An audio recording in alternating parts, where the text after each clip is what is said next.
Ce qui est fascinant, c'est que beaucoup de ces personnages nous fixent, et pas comme des figures lointaines, mais comme s'ils savaient qu'on était là, comme s'ils venaient à ouvrir la porte à leur banquet pour nous inviter. Certains sourient comme s'ils se moquaient doucement de nous, spectateurs du futur.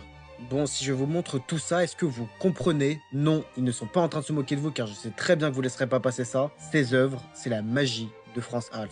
C'est le maître de la spontanéité, à une époque où tout le monde posait, figé, solennel. Lui, il peint la vie, des visages rieurs, des regards complices, des gestes vifs, et surtout cette sensation incroyable, celle d'être observé, invité dans la scène. Ces portraits de milices ou de banquets, ils sont des dizaines, certains discutent, d'autres trinquent, un autre fixe le spectateur droit dans les yeux. C'est vivant, presque bruyant. On sent le vin, les rires et le bois des tables qui craquent. Mais attention, ce n'est pas le chaos, c'est une composition qui est millimétrée.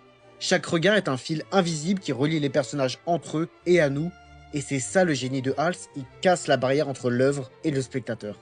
Ces coups de pinceau ne décrivent pas, ils respirent. Des touches rapides, nerveuses, pleines de mouvements, pas de détails superflus, pas de poses forcées.